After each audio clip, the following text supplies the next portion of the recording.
जय श्री कृष्ण भक्तों। आज है शरद पूर्णिमा। आप सबको शरद पूर्णिमा की हार्दिक शुभकामना। शरद पूर्णिमा व्रत की विधि। आश्विन मास के शुक्ल पक्ष की पूर्णिमा को शरद पूर्णिमा कहते हैं। इसे रास पूर्णिमा भी कहते हैं। ज्योतिष मान्यताओं के अनुसार है कि संपूर्ण वर्ष में आश्विनी मास की पूर्णिमा का चंद्रमा 16 कलाओं के साथ होता है।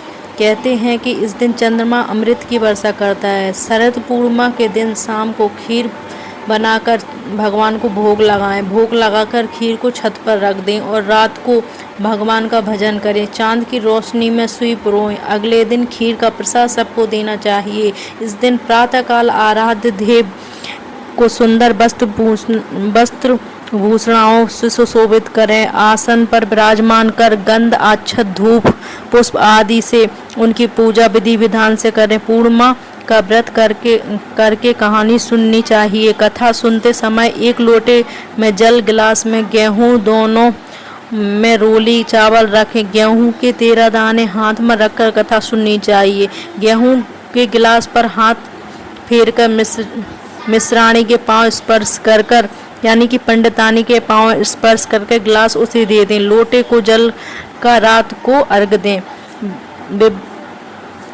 व्रत को करने के लिए शरद पूर्णिमा ही प्रारंभ करें। जो मासिक पूर्णिमा का व्रत करना चाहते हैं वह शरद पूर्णिमा से स्टार्ट कर सकते हैं। कार्तिक का व्रत ही शरद पूर्णिमा से ही प्रारंभ करना चाहिए। अब कथा इस प्रकार है कि एक साहूकार की 2 पुत्रियां थीं। दोनों पुत्रियां पूर्णिमा का व्रत करती थीं, परंतु बड़ी पुत्री पूर्णिमा का व्रत पूरी विधि से करती थी और छोटी पुत्री अधूरा करती थी। परिणाम यह हुआ कि छोटी पुत्री की संतान पैदा होते ही मर जाती थी। उससे पंडितों में इनका कारण पूछा तो उन्होंने उसे बताया कि तुम पूर्णिमा का व्रत अधूरा करती हो, जिसके कारण तुम्हारी संतान पैदा होते ही मर जाती है। पूर्णिमा का पूरा व्रत विधि पूर्वक करने से तुम्हारी संतान जीवित रह सकती है। उसने पंडितों की सलाह पर पूर्णिमा का पूरा व्रत विधि पूर्वक किया। उसके लड़का हुआ, परंतु शीघ्र ही मर गया। उसने लड़के को पीढ़े पर लिटाकर उसके ऊपर कपड़े से ढक दिया। फिर बड़ी बहन को बुलाकर उसे भी पीढ़े पर बिठा दिया।